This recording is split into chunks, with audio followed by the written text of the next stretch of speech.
오늘 함께 나눌 말씀은 마태복음 22장 1절부터 14절까지 말씀입니다. 같이 읽겠습니다.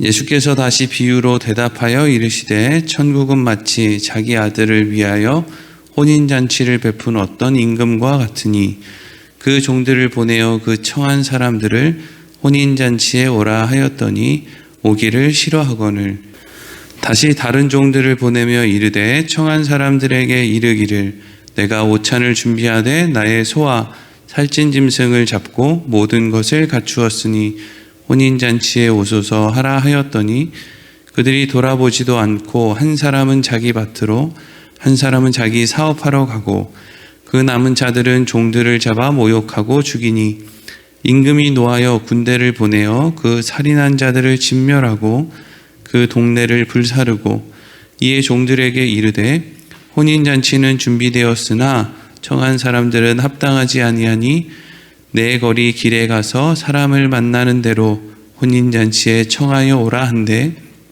종들이 길에 나가 악한 자나 선한 자나 만나는 대로 모두 데려오니 혼인잔치에 손님들이 가득한지라. 임금이 손님들을 보러 들어올새 거기서 예복을 입지 않은 한 사람을 보고 이르되 친구여 어찌하여 예복을 입지 않고 여기 들어왔느냐 하니 그가 아무 말도 못하거늘 임금이 사환들에게 말하되 그 손발을 묶어 바깥 어두운 데에 내던지라. 거기서 슬피 울며 이를 갈게 되리라 하니라. 청함을 받은 자는 많되 택함을 입은 자는 적으니라. 아멘. 오늘은 택함을 입은 자는 적으니라 라는 제목으로 말씀을 함께 나누도록 하겠습니다.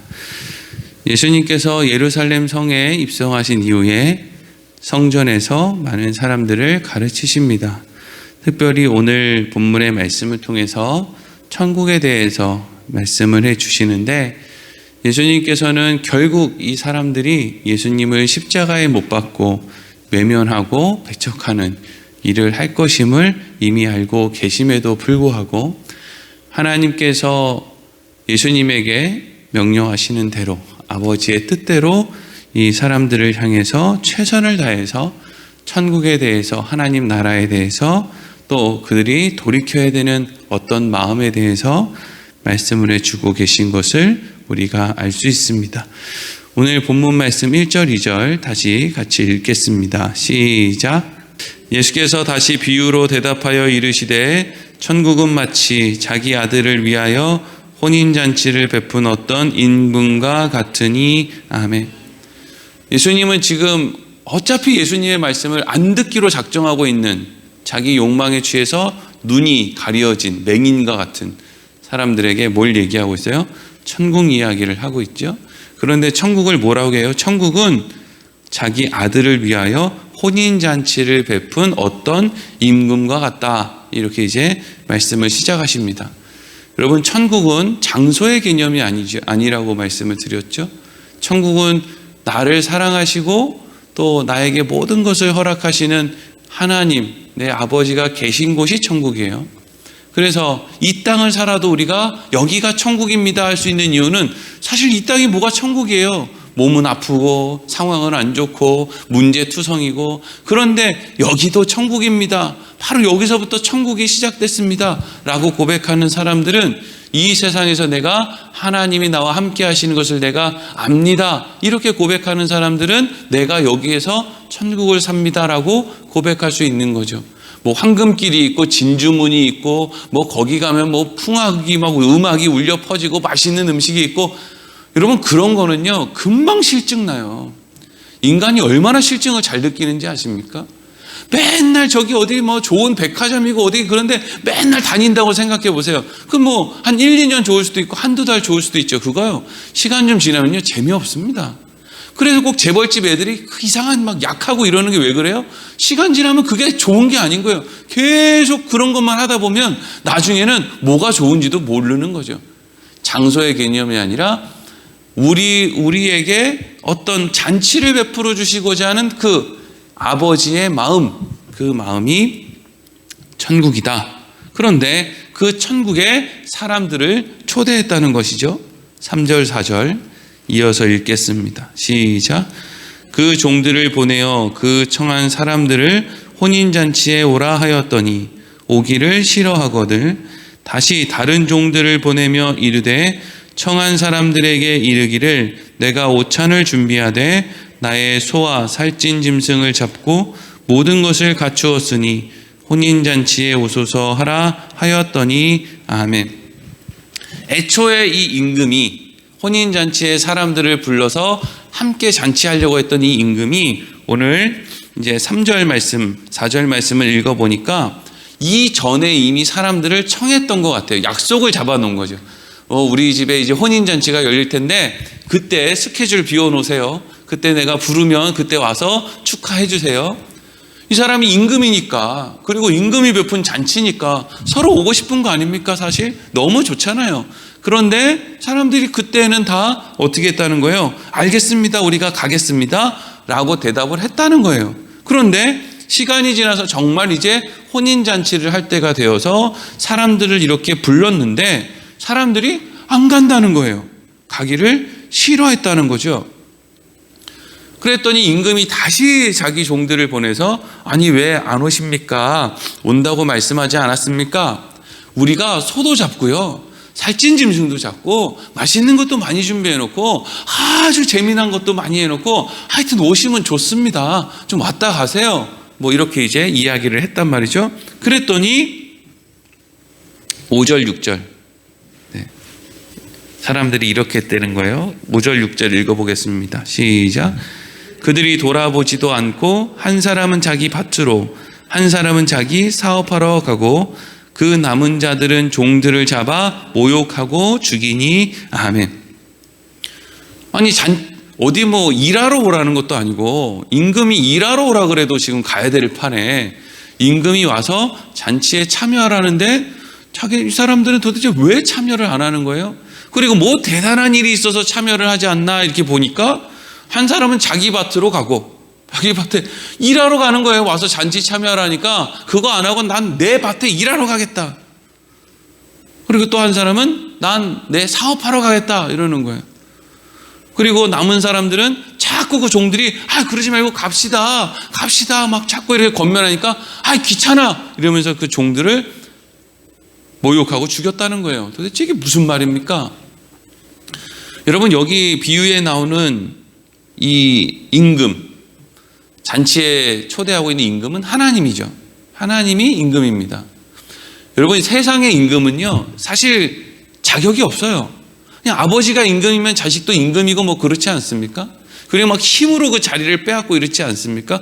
근데 하나님이 이스라엘의 왕 되신다라는 것은 이스라엘이 애굽이라고 하는 나라에 종살이를 하고 있어서 영원히 그냥, 여러분 한 번 종은 영원한 종 아닙니까? 그러니까 영원히 이집트, 애굽이라고 하는 강대국에서 영원히 종살이를 해야 되는데 하나님이 그들을 건져서 자유인으로, 그리고 땅 한 평 없는 인생들에게 아주 아름다운 젖과 꿀이 흐르는 가나안 땅을 하나님이 값없이 주셨죠. 그러니까 자유도 주시고 땅도 주시고 살아갈 방법도 주셨단 말이죠. 그러니까 하나님은 우리가 이해하고 있는 왕이 아니라 정말 완전하고 온전한 왕으로 이스라엘 백성들 앞에 서 계신 거예요.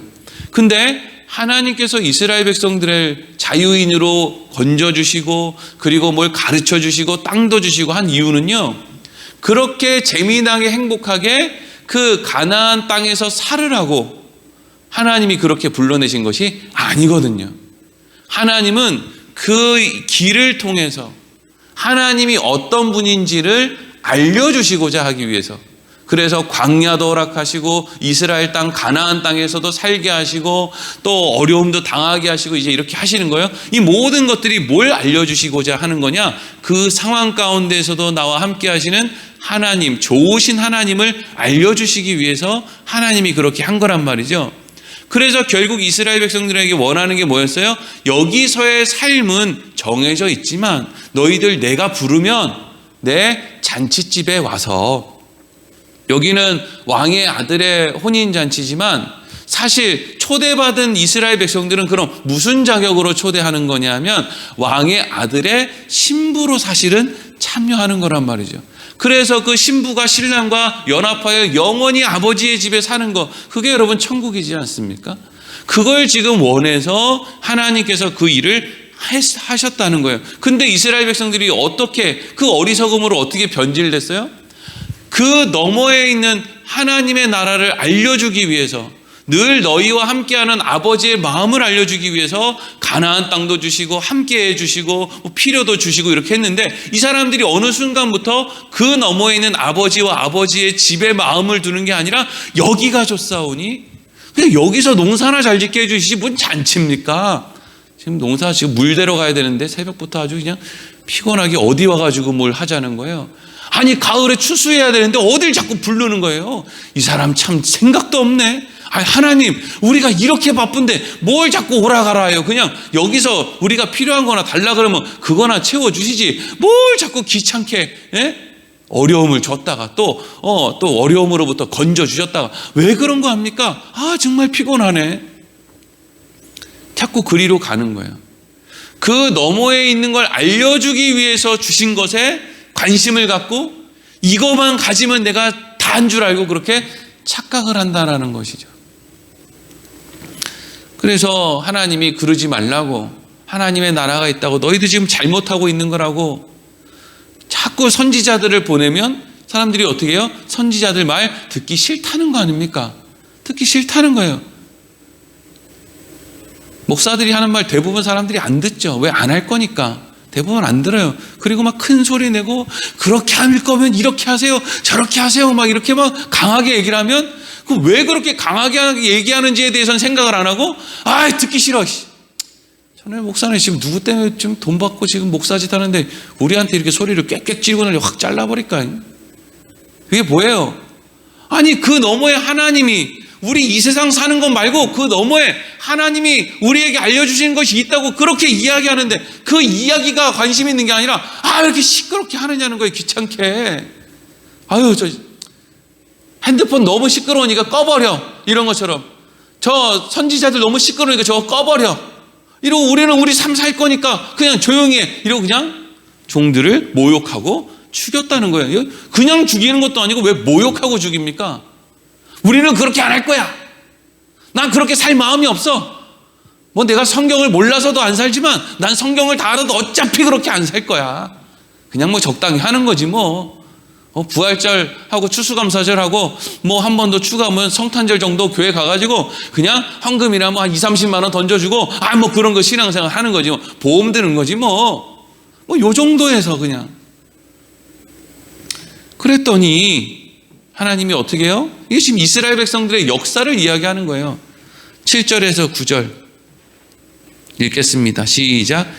임금이 노하여 군대를 보내어 그 살인한 자들을 진멸하고 그 동네를 불사르고 이에 종들에게 이르되 혼인잔치는 준비되었으나 청한 사람들은 합당하지 아니하니 내 거리 길에 가서 사람을 만나는 대로 혼인잔치에 청하여 오라 한대. 아멘. 결국 그 임금이 막 이제 화가 났죠. 초대를 처음에는 간다고 했는데 지금은 뭐 사실 그 임금의 은혜 가운데 자기들이 밭에도 가고 사업도 하는 거지, 임금의 보호와 은혜가 없으면 지금은 그 사람들이 그 짓 할 수 있냐고요. 근데 그것도 모르고 그냥 자기들 할 거 한다고 왕의 명령을 무시하고 선한 뜻을 무시하고 하니까 왕이 군대를 보내서 그 사람들 다 쓸어버리는 거죠. 종들을 막 죽인 그 백성들을 죽여요. 근데 문제는 여기서 이제 1차적으로 밭에 가는 사람, 사업에 또 참여한 사람, 또 종들을 죽인 사람, 이런 사람들은 1차적으로 죽는데 이 임금의 백성들이 다 죽는 게 아니죠. 일부는 죽어요. 어떤 사람이 먼저 죽어요? 세상의 눈으로 볼 때 잘난 놈들이 먼저 죽어요. 이스라엘 백성들이 결국에는 하나님 말씀을 안 들어요. 막 우상 숭배하고, 예루살렘 성전이 바로 코앞인데 바로 거기서 500m도 떨어지지 않은 데서 인신제사 드리고 막 이 난리를 친다고요. 이스라엘 백성들이 자기들 복 받으려고. 아니 하나님이 복을 주시는 걸 자기들이 가나안 땅에 살면서 누리면서 다른 신이 자기들한테 복 달라고 자기 자식을 불살라서 우상 숭배를 막 하는 거예요. 그래서 하나님이 그냥 쓸어버리는데 어떻게 쓸어버려요? 북이스라엘은 아수르에 멸망당하게 만들고 남유다는 바벨론에게 멸망당하게 만들죠. 그때 아수르와 바벨론이 멸망당할 때 누가 제일 큰 피해를 당해요? 잘난 놈들이 먼저 죽는 거예요. 떵떵거리던 놈들, 자기 할 일이 있어서 하나님 안 믿고 하나님을 왜곡하고 다 막 앞장서서 우상 숭배하고 이런 잘난 놈들이 먼저 다 죽죠. 이 유대인들이, 이스라엘 백성들이 이제 바벨론으로 끌려가요. 70년 동안 포로 생활을 하죠. 거기서 사람들이 일부 돌아와요. 한 5만 명도 채 안 되는 사람들이 돌아오죠. 수십만 명이 끌려갔는데 5만 명이 채 안 되는 사람들이 돌아와요. 대부분 어떤 사람들이 돌아왔을까요? 70년 뒤에 돌아올 때 바벨론 또 페르시아 인근에서 자리 잡고 사는 사람들은 한 놈도 안 돌아와요. 사실 별로 그렇게 대단하지 않은 사람들, 자리 잡고 살고 있지 않은 사람들, 뭘 대단한 걸 포기하고 돌아오지 않아도 될 사람들, 이런 사람들이 사실은 그러면 다시 예루살렘으로 돌아가서 다시 시작해 볼까? 이런 마음을 가진 사람들이 대부분이고요. 물론 그 안에는 그래, 우리 아버지 때, 우리 할아버지 때 그때 나한테 말씀하신 거 있으니까 내가 예루살렘으로 가가지고 하나님 말씀대로 어떻게 좀 해봐야지, 이런 마음 가지고 있는 사람도 물론 있었겠죠. 근데 그런 사람들은 소수고요. 대부분의 사람들은 그냥 여기서도 정착 못하고 저기서도 정착 못하는 사람들이 결국에는 바벨론에서 예루살렘으로 돌아와서 다시금 재건의 길을 걷는다는 거죠. 그게 바로 요 8절 9절에 나와 있던, 첫 번째 나와 있던 종들은 다 진멸하고 죽이고 이후에 다시 사람들을 청했다는 거예요. 네 거리로 막 다니면서 막 사람들을 이제 혼인잔치에 불러서 청했다는 거죠.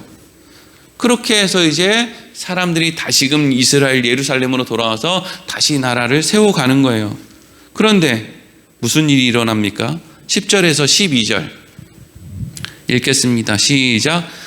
종들이 길에 나가 악한 자나 선한 자나 만나는 대로 모두 데려오니 혼인잔치에 손님들이 가득한지라. 임금이 손님들을 보러 들어올세 거기서 예복을 입지 않은 한 사람을 보고 이르되 친구여 어찌하여 예복을 입지 않고 여기 들어왔느냐 하니 그가 아무 말도 못하거늘. 아멘. 그런데 이제 그렇게 이제 길로 다니면서 사람들을 이렇게 초대를 했어요, 잔치로. 근데 이 당시에 임금과 같이 좀 이렇게 높은 자리에 있는 유력한 사람들이 잔치를 벌이면요, 이 잔치에 초대한 사람들에 대한 예복을 잔치에 초대할 때 같이 준다는 거예요. 그 옷 입고 오라고. 그렇잖아요. 전부 다 깨끗한 입고 예쁘게 하고 왔는데 어떤 사람이 냄새 풀풀 풍기면서 그냥 그 짓고를 하고 오면 안 좋잖아요. 그러니까 이 잔치에 참여할 때 입을 예복을 이렇게 나눠줬다는 거예요, 미리. 그러니까 이 사람이 이제 잔치에 들어오는데 저 초대받았습니다 하고 이제 다 초대했으니까 아무나 와도 이제 다 초대받은 거죠. 다 예복을 나눠줬으니까. 근데 사람들이 다 예복을 입고 들어오는데 어떤 한 사람만 예복을 입지 않고 들어왔다는 거예요. 예복을 입지 않고 들어왔다는 건 뭐예요? 자기 옷을 입고 왔다는 거죠.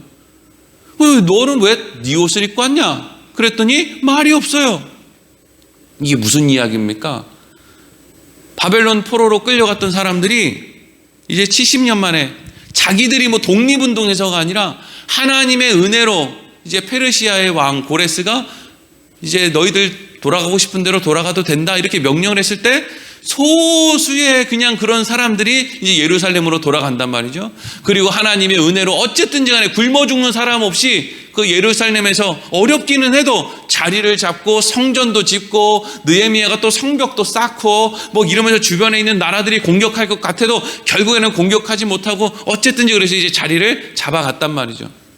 바벨론에서 돌아온 유대인들의 가장 큰 변화가 있다면 그것은 더 이상 우상을 숭배하지 않은 거예요. 예루살렘 성 근처에다가 무슨 우상을 섬기기 위해서 이런 인신제사 버리는 그런 거 이제 만들지 않습니다. 아는 거예요, 이제. 이런 거 하면 우리 박살 나는구나.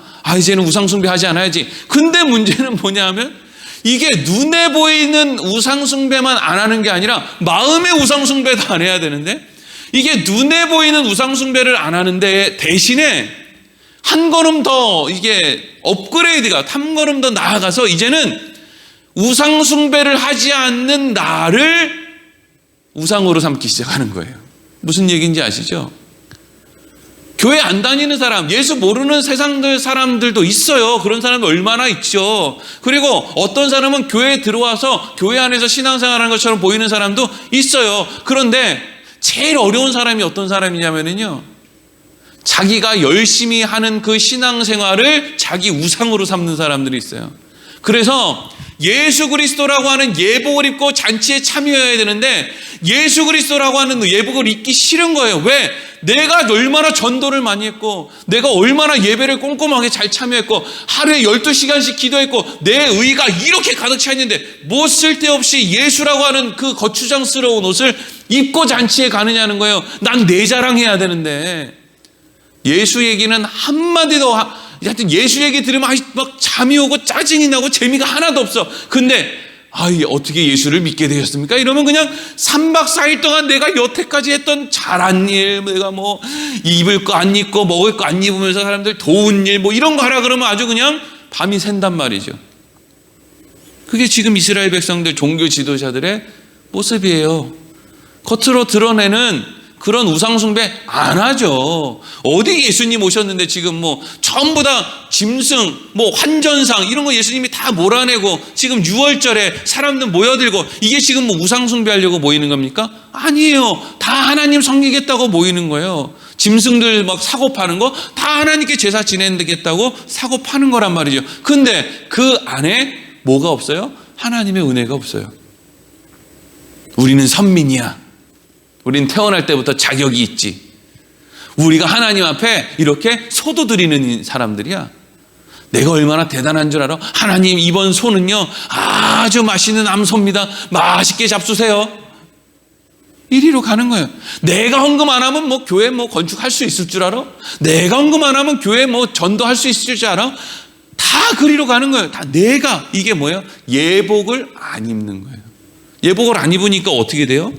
13절 14절 읽겠습니다. 시작. 임금이 사환들에게 말하되 그 손발을 묶어 바깥 어두운 데 내던지라. 거기서 슬피 울며 이를 갈게 되리라 하니라. 청함을 받은 자는 많되 택함을 입은 자는 적으니라. 아멘. 예복을 입지 않은 사람도 결국 어떻게 돼요? 망해요. 뭐 예복, 이 당시에 예복, 이 사람들이 입고 있는 옷들이 그 뭐겠어요? 그냥 이거 무슨 뭐 두루마기 같은 거 그냥 이렇게 담요 같은 거 이렇게 덮고 다니는 거잖아요. 유대인들 뭐 담요 같은 거 이렇게 덮고 어깨 끈 매고 이거 입고 다니는 거잖아요. 그럼 예복을 입었다는 건 뭐예요? 그 담요 같은 걸로 자기를 이렇게 덮었다는 거잖아요. 여러분, 예복을 입었다는 게 예수 그리스도로 우리를 이렇게 덮었다는 걸 의미한단 말이죠. 근데 그걸 하고 싶지 않은 거예요. 왜? 내가 너무 잘났으니까. 너무 잘나서 나는 기도할 때도 너무 잘나서 하나님 요건 요렇게 해야 되고요. 이번에 대통령은 이 사람이 돼야 되고요. 이번에 군수는 요 사람이 돼야 되는데 근데 또 너무 많은 표로 이 사람이 되는 교만해지니까 적당한 표 차이로 이 사람이 돼야 되고요. 지금 뭐 하나님한테 지금 뭘 하나를 뭐 구구단 가르치는 거예요 지금? 그러고 있는 거예요. 우리가 다 그러고 살아요. 그래서 심지어는 예복을 입고 싶지 않은 것이죠. 하나님이 아담과 하와 이후로 한결같이 하나님을 떠나고 죄 짓는 인생들을 향해서 끊임없이 하나님이 사람들을 부르시는 거예요. 혼인잔치에 참여하라고. 이 혼인잔치는 무슨 하늘에서 열리는 단 한 번 열리는 그런 혼인잔치가 아니라 하나님의 아들과 신부된 하나님이 부름을 받은 우리가 연합하는 것이 이게 혼인잔치죠. 그러니까 늘 부르는 거죠. 모든 사람들을 부르고 있는 거예요. 근데 사람들은 지금 어떻게 한다는 거예요? 어떤 사람은 욕을 하면서 안 가는 사람, 아예 초대함에 청함에 반응하지 않는 사람들, 그냥 세상에 사는 사람들이 있고, 어떤 사람은 또 가겠노라 해놓고 힘들고 어려울 때는 믿겠노라 해놓고 뭐 좀 문제가 생기면 그래 내가 좀 믿음을 가져야 되겠네. 그렇지, 세상이 우연히 생길 수는 없지. 요러고 그냥 조금 갔다가 하여튼 인생 가운데 요만큼이라도 내 일상생활에 방해가 되면 그냥 그거 걷어치워버리고 근처에도 안 가는 거죠. 그런 사람들이 또 한편에 있고, 또 어떤 사람들은 하나님의 은혜로 겨우겨우 나와서 예수를 뭐 믿노라 어쩌노라 하면서 겨우겨우 여기까지 왔는데 이제는 거기서 어디로 간다는 거예요? 나만 하니까 예수 믿어준 거지. 나만 하니까 이 자리에 있어 준 거지. 우리가 몇 대째 지금 예수 믿는 집인 줄 알아? 그러면서 이제 까불다가 예복 안 입고 설치다가 죽는단 말이죠. 청함을 받은 사람은 많대요, 여러분. 청함을 받은 사람. 이 세상에 신이 있구나. 뭐가 있어도 있겠구나. 아니면 하나님한테 내가 기도 좀 해볼까. 여기까지 가는 사람은 많다는 거예요. 근데 어떤 사람이 작아요? 택함을 입은 사람이 적대요. 그럼 우리는 어떤 사람이 돼야 돼요? 택함 입은 사람이 돼야 되겠죠. 택함을 입은다는 건 뭐예요? 하나님의 은혜를 알고 하나님이 예수 그리스도를 통해서 우리에게 뭘 말씀하고 싶은지를 좀 삶을 통해서 배우고, 그래서 결국 우리가 여러분 예수를 믿는다는 말 안에는 뭐가 담겨 있어요? 나는 하나님이 얼마나 좋은 분인지, 하나님이 우리에게 예수 그리스도를 보내주신 것을 통해서 나는 더 분명히 알고 믿는다. 이게 여러분 예수를 믿는다는 말 안에 담겨 있는 거예요. 그러니까 그렇게 예수 그리스도를 통해서 보여주신 하나님의 그 사랑을 알고 믿고 하나님의 말씀을 그래서 따르고 이렇게 하는 인생을 사는 거, 그게 어떤 사람이에요? 택함을 입은 사람이에요. 교회 왔다 갔다 하는 사람들 많아요. 말해 뭐합니까? 옛날엔 더 많았잖아요. 밀가루 주니까, 설탕도 주니까. 요즘에는 밀가루하고 설탕 줘도 어차피 그거 집에 있으니까, 그래서 교인들이 자꾸 떨어지는 거예요. 옛날이나 지금이나 알짜배기 택함 받은 사람들은 안 줄어요. 안 줄어요. 교회 안에 맨날 봉사하고 헌신하는 사람들 예나 지금이나 뭐 줄었습니까? 그 사람들은 예나 지금이나 똑같지? 근데 어떤 사람들이 지금 뭐 코로나가 돼가지고 뭐 성도가 줄었다. 누가 주는 거예요? 그 사람들이 주는 거예요. 밀가루하고 설탕 받았던 사람들, 좋아서 교회에 나왔던 사람들, 여름 성령학교 한다고 북치고 장구치면 그냥 몰려들었던 동네 아이들, 이제는 전도사님 그 과자 가지고 전도 되겠어요? 제가 하나 사드려요? 이런다니까요, 애들이. 네? 목사님 그거 먹자고 누가 교회 가겠어요? 제가 한 햄버거 한 개 사드려요? 요즘 애들이 돈이 많아서 그런다고요. 그런 애들이 그냥 교회 안 나오는 거예요. 교회 사실 사람 주는 것도 아니죠. 여러분, 우리가 오늘 말씀을 통해서 세상의 역사가 끊임없이 이것이 반복인데, 어떤 사람들은 늘 그렇게 세상에서 얻어도 별 볼 일도 없는 그거 얻자고 이리 뛰고 저리 뛰고 인생 다 낭비하는데, 부름을 받은 그 아까운, 부름을 받았으니까 그 부름 받은 게 얼마나 귀해요. 근데 그 아까운 거 다 내버리고 택함을 받는 자리까지 나아가지도 못하는데, 나는 택함을 받은 자리에 서야지. 사실 나는 택함을 받은 자리에 서야지라는 그 마음은 택함을 받았기 때문에 생기는 거예요, 사실은. 여러분, 우리가 그 마음 안에서 오늘도 믿음의 길 잘 걸어가게 되기를 소망합니다. 기도하겠습니다.